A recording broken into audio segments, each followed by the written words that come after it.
I'm so grateful for the invitation to be here to share some thoughts about the United Nations and what keeps me up at night, why I want to get up in the morning, and why I love humanity so dearly. It's really about the preparation for the reappearance of the Christ. With a warm welcome to all of you joining via the webinar, let's just take a moment of silence, if we could, to link up.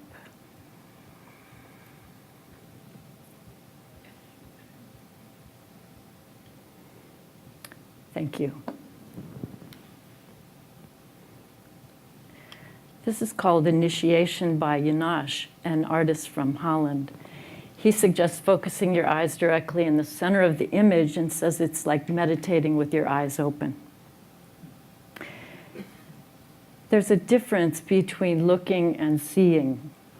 We are awakening to the spiritual reality that calls to us from within, to see with the eyes of the heart and to hear the call of the soul.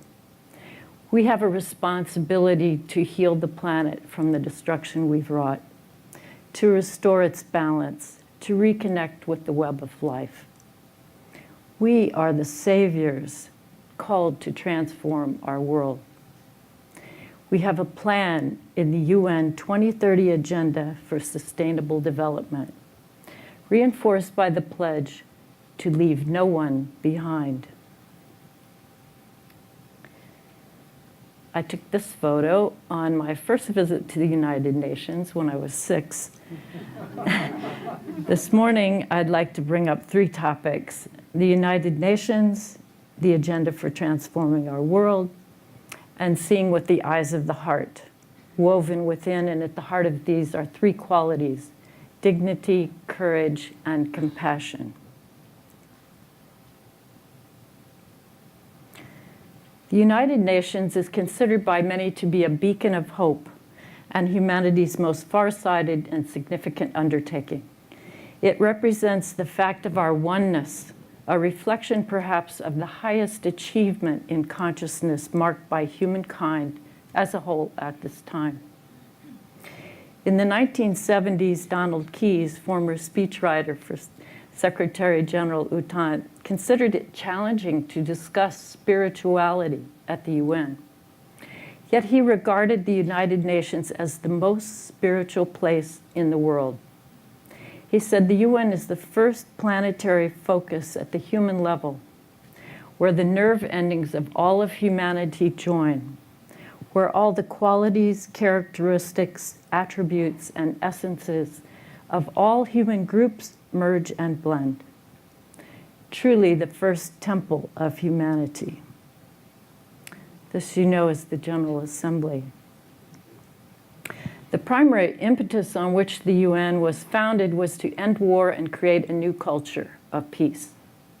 The word dignity is prominently cited in the first sentence of the Charter of the UN, the Universal Declaration of Human Rights, as Dominic commented on so beautifully the other day, the Convention on the Rights of the Child, and of course included in many other UN documents and resolutions.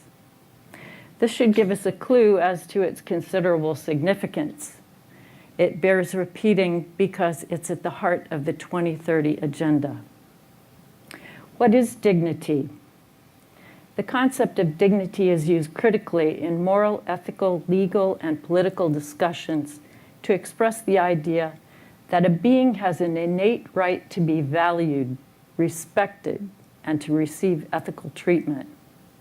It's also an extension of the concept of inherent inalienable rights. Clearly, it pertains to worth, although there is no exact or agreed upon definition of this worth.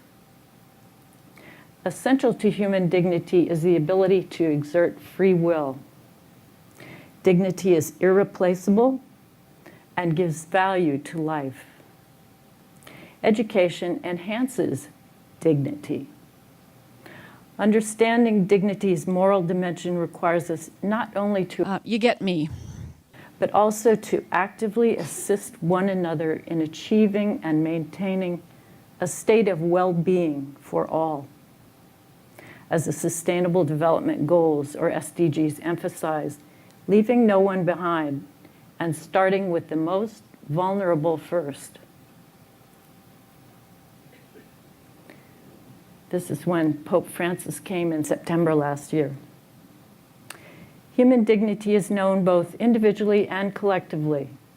By not respecting the dignity of others, we belittle ourselves and lose our dignity.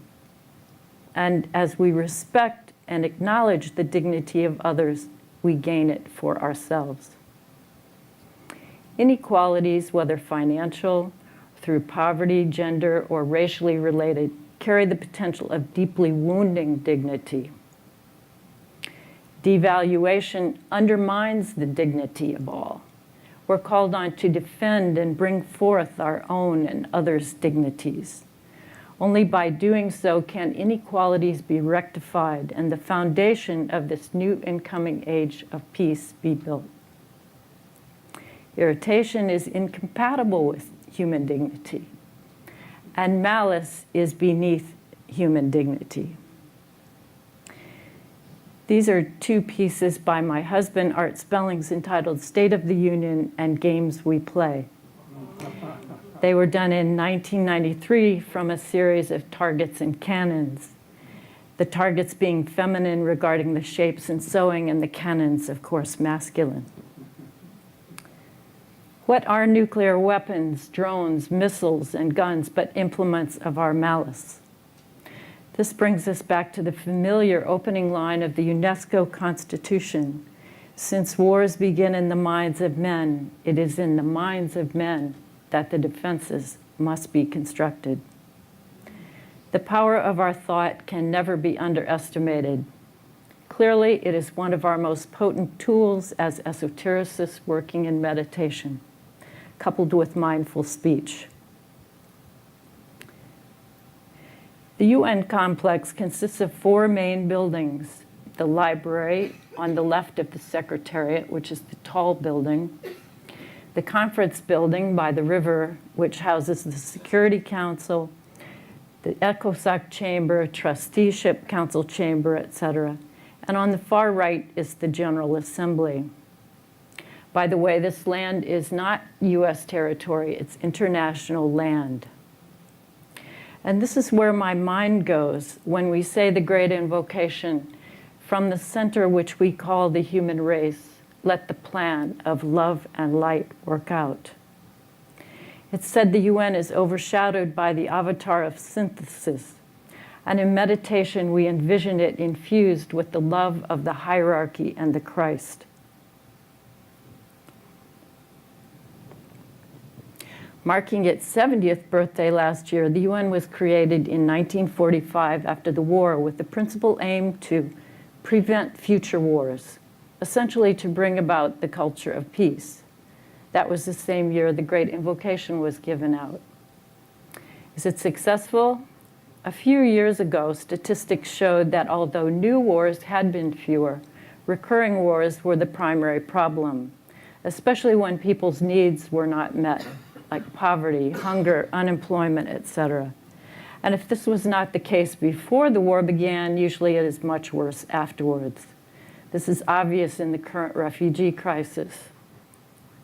True security requires adherence to international humanitarian law and global cooperation in meeting the authentic needs of humanity.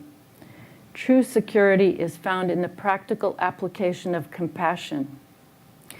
It entails the responsibility of all of us as one humanity to live together as good neighbors, to live the golden rule, which is at the heart of every religion, to love one another, the Christ message 2,000 years ago.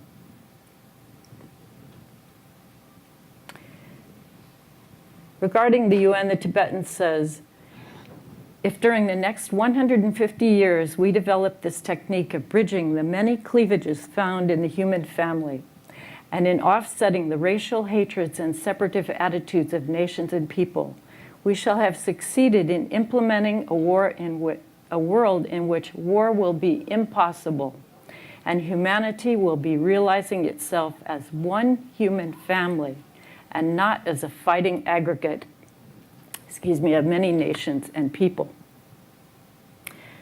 As you can imagine, the fourth ray of harmony through conflict greatly influences the work and workers in the bridging processes that are underway at the UN.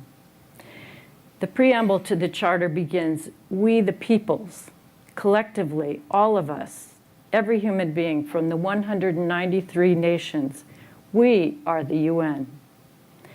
It is not only an international organization, it's a living organism, a family made up of all of us.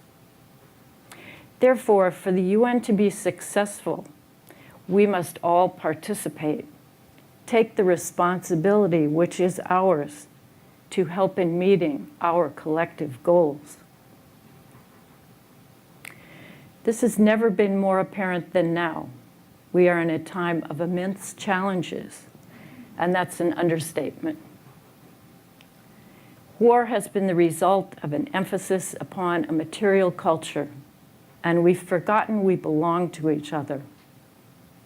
It's also a time of immense opportunity. Our problems are global problems.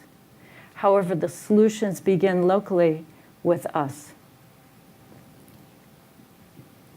Sitting Bull once said, "Warriors are not what you think of as warriors. The warrior is not someone who fights, because no one has the right to take another life. The warrior for us is one who sacrifices himself for the good of others. His task is to take care of the elderly, the defenseless, those who cannot provide for themselves, and above all, the children, the future of humanity." There may be no greater threat facing the world's children now and their children than climate change. It is from this perspective that the Sustainable Development Goals were created. We're meant to care for one another as a mother cares for her children. We are the caretakers of the earth and all of her inhabitants. In 2000, 8 Millennium Development Goals, or MDGs, were adopted by UN members to be reached by 2015. They were conceived top-down. Despite problems with this approach, we were able to cut extreme poverty in half. And significant progress was made in meeting development challenges on all the other goals.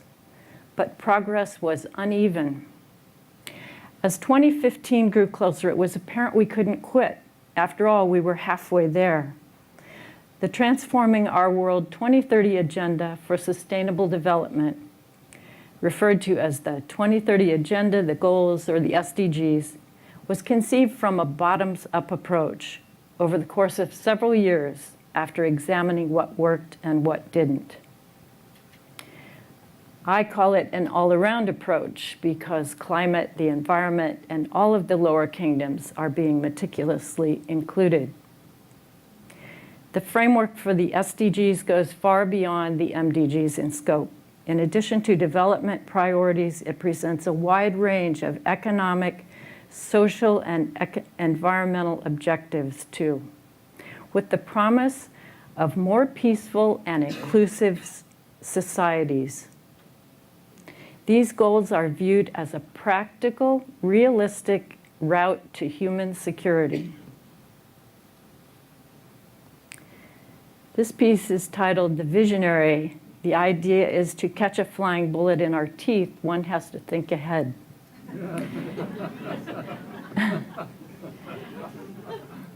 Our world problems demand forward thinking with purpose in mind. Perhaps in meeting the 2030 Agenda goals, we have an opportunity to catch a flying bullet in our teeth. This agenda, this plan, is all-encompassing and treads where no other international process has gone before. It was adopted in September 2015 with an unprecedented sense of ownership by member states. Never before have world leaders pledged common action and endeavor across such broad and universal policy agenda. Imagine this. the collective brain trust of humanity from all walks of life, civil society, comes up with a plan of what we can do as a race to make sure everyone's basic needs are met. Everybody. It's an agenda no one person, group, or nation could conceive nor undertake alone. Yet together, as the one humanity that we are, it's deemed possible. Outlined for flexibility and adaptability in which each country, and you and I, decide how we choose to meet these goals, leaving no one behind and starting with the most vulnerable.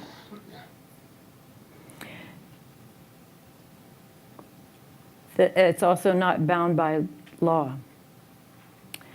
The 69 targets ensure we don't miss any sectors. The 238 indicators make sure we're on track, i.e. surveys and data collection, informs us what's working, what's not, and sharing best practices of how to get there. It's not unlike looking at an MRI and taking our pulse as a world, enabling us to constantly tweak and refine methods as we go, with a clearer picture of what needs to be healed. Steve Nation, in his marvelous talk a few days ago, encouraged us all to recognize the valuable work of the statisticians.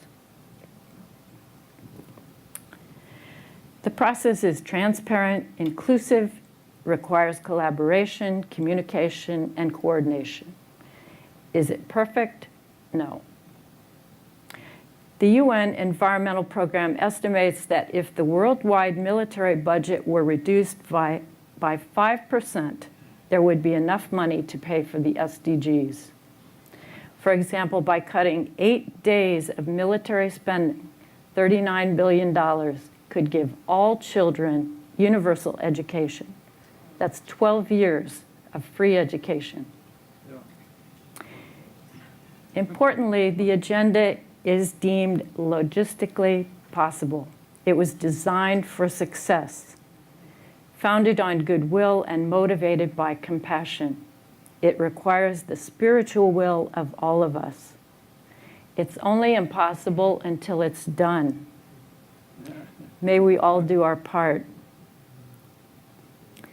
This piece is called Greed, or Prayer for Our Mother, and is emblematic of the suffering experienced by Mother Earth due to our ignorance. At the center of the SDGs is the push to achieve full equality of women and men.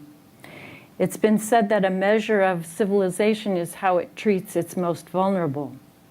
Author Eleanor Ray voiced the axiom, "The way the earth is treated, women are treated."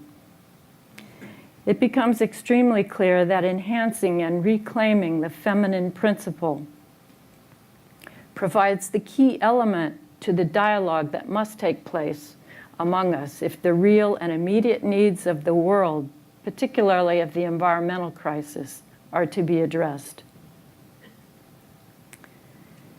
This is called Mary Magdalene. It represents the marginalization of women, and thank you, Helena, for sharing the undiscovered story of Mary Magdalene, the real one, in your exquisite talk yesterday. Khalil Gibran said, "Beauty is not in the face. Beauty is in the light, is a light in the heart." Seeing with the eyes of the heart recognizes equality and ensures for the provision of life with dignity, honoring and respecting one another, the planet, and oneself. It's the quality of the soul or divine spark within each of us. The soul is our inner Messiah, enabling us to see ourself, life around us, and the world from the divine perspective, as one. The magnet of the heart links all manifestations and guides us into the infinite. We are encouraged to understand the heart as the propellant of beingness, as hierarchy says in 431. It's a recognition and a remembrance of who we really are. All is sacred. We are sacred. Okay, please imagine this inner tube shape as the torus of triangles that Dwayne showed us the other day. Without the heart, we die. And is that not what's been happening to our planet? We are called to take what we feel with the heart and adapt it to the earthly plane. The goal of life is to sync our heartbeat with the heartbeat of the universe, to match our nature with nature. A clue that we're in alignment is that all our practices should resonate with us and give us joy. The experience of fear and doubt indicate we are not in touch with our heart, aligned with the soul. Fear, doubt, and worry short-circuit this link. Worrying is using your imagination to create something you don't want. I have this taped inside my medicine cabinet and see it every time I brush my teeth. Worry is the dark room where the negatives are developed, too. Going forward with courage, our fears will prove to be just a mirage or like a scarecrow, for God helps the brave, as Helena Roerich says in her letters. In many cases, the Nobel Peace Laureates attribute their courage to an overpowering commitment to love. So when people of courage push for change, space is created for political actors to create institutional change. This is one of my photos from the series Within Silence. Peace within begets peace without.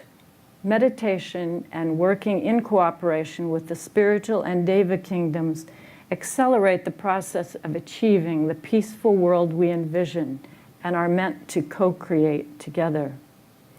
The ageless wisdom emphasizes the need for us to work together in a spirit of joy and cooperation. There are two prerequisites for working with the Devas, one that we must ask, and the second to give thanks.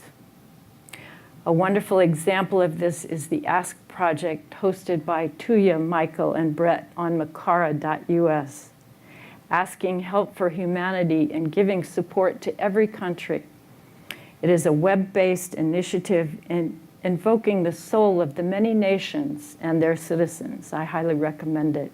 And I think it's going to resume on May 2nd. No country has achieved gender equality.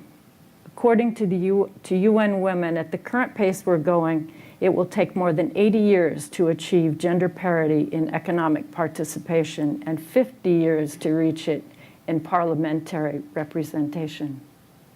In many countries, women are still not considered people. We can no longer ignore half the priorities of half our populations. The real challenge and the key is to change the attitudes that perpetuate the culture of male superiority and the stereotypes that diminish women within ourselves. No other issue is as critical to the success of the new agenda as a whole as Goal 5, achieve gender equality and empower all women. Ensuring equality for women and girls in schools, at home, in the workplace, etc., provides one of the greatest potentials for positive change at this time, and more so in the long run. The role of women is critical for achieving lasting and sustainable peace. They bear the brunt of poverty and the disproportionate burden of violence. Therefore, their contributions around the negotiating table is critical and valuable. Their qualities of creativity, patience, the capacity to love and build consensus highlight the importance of women's contributions into all areas, especially peacemaking and peace building. This has been recognized by the passage of Security Council 1325, Women, Peace, and Security. Its adoption in 2000 marked a milestone in recognizing peace is inextricably linked with equality between women and men. According to statistics, 60% of the value produced by human work is performed by women in the form of unpaid and domestic and care work, whereas only the remaining 40% is value is translated into money. Essentially, women subsidize the entire global economy. Master Moria says, each lord has his keynote. The epic of Maitreya proclaims woman. The manifestation of Maitreya is linked with the confirmation of the mother of the world in the past, present, and future. Balance of the male and female elements is one of the great laws of cosmos and is epitomized in marriage. Where suppression of rights and demeaning of women and girls is greatest, there is also the need for bravery, courage, for self-empowerment. Collectively, we've created a great tragedy for humanity by having suppressed the sacred feminine. Over the years, organized religion has all but written it out of its books and hidden it deep in the Holy Spirit. There's no reason to cast blame, nor is there time. As incarnating spirits, we have all shared in occupying both male and female bodies. All of the race can take credit and is equally guilty, just as all of us must share actively in the process of restoring balance to the world, restoring the plan on earth. The secret of all change is to focus our energy on building the new. The epic of the mother of the world has begun. This is called Emergence by Yanash. One of my favorite quotes by the Tibetan is, synthesis is, but unity must be created. And Nicholas Roerich says, womanhood is the bridge of that ultimate unification. I've been asked to share what we do at the UN. First, let me say the UN is filled with members of the new group of world servers. So along with attending briefings and sharing this information through our networks, newsletters, and social media, we work on resolutions regarding the culture of peace and the right to peace. Hold a good thought for the right to peace as a human right. We also sponsor interactive seminars on topics like women's leadership or global citizenship, which essentially recognizes the oneness of humanity and the responsibility that entails. Primarily, though, it's about working with the energies, in rhythm with the cycles, and being present, or presence with a capital P. Seeing what wants to happen, allowing the form take form, language and the choice of words, making them harmless, building bridges, holding space, holding in the light, holding in love, nurturing thoughts, ideas, people, working in small ways, little by little. And if you haven't noticed, these ways of working tend to be organic and more feminine in nature, but can be adopted by anyone. Working without disappointment, knowing no good effort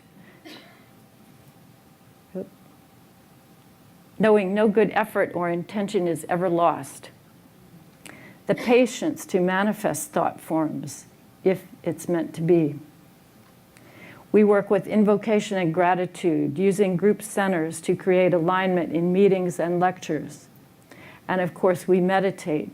And when we meditate, we call you in, all of you.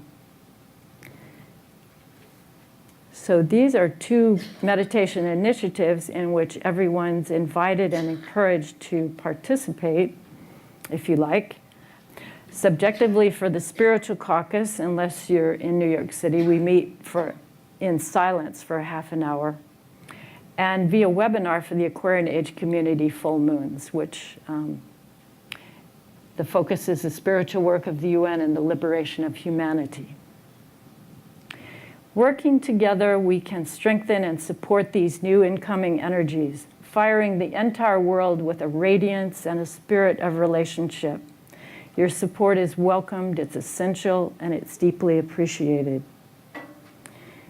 Here are a few more initiatives and where one can find out about the work that's going on in the meeting schedules. Be sure to check out Steve Nation's Great Invocation online vigil for the Gemini full moon on the Intuition and Service site.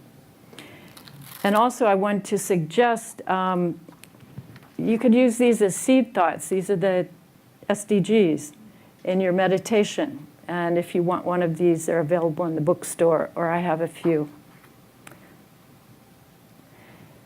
Saying the great invocation and the use of the sacred word daily and often with meaning is perhaps the single most important thing we can do to redeem our world. DK says that doing so has the potential to change the course of our world rapidly, almost as if overnight. The UN Meditation Room is located under the General Assembly. So as we envision the UN in meditation, the center which we call the race of men, overshadowed by the avatar of synthesis, and infused with the love of the hierarchy and the Christ, can we imagine the UN as the focal point through which the Lord of Love will work on earth, through which light, love, and power make contact with the hearts, minds, and little wills of men, weaving all separated units of life and consciousness together, and closing the door where evil dwells? And can we also take up our part in this great alignment by learning to function as a world savior, individually and collectively within the law of sacrifice? DK says, symbolically speaking, when the UN has emerged into factual and actual power, the welfare of the world will be assured. What is that welfare but love in action? What are human rights but love among men, groups, and nations? What is international cooperation but love on a world scale? The 2030 Agenda is a plan and roadmap for bringing about right human relations. Meditation is one way to help. It's important that we all do something. They even have a lazy person's guide to saving the world, the UN does on there, and it's like, save electricity, don't print, air dry your hair, shop local, donate what you don't use. Bottom line, just do something and do more of it. So allow me to close with a message from the Council of the 13 Indigenous Grandmothers. As you move through these changing times, be easy on yourself and be easy on one another. You are at the beginning of something new. You are learning a new way of being. You will find that you are working less in the yang modes than you are used to. You will stop working so hard at getting from point A to point B, the way you have in the past, but instead will spend more time experiencing yourself in the whole and your place in it. Instead of traveling to a goal out there, you will voyage deeper into yourself. Your mother's grandmother knew how to do this. Your ancestors from long ago knew how to do this. They knew the power of the feminine principle. And because you carry their DNA in your body, this wisdom and this way of being is within you. Call on it, call it up. Invite your ancestors in. As the yang-based habits and the decaying institutions of our planet begin to crumble, look up. A breeze is stirring. Feel the sun on your wings. Thank you.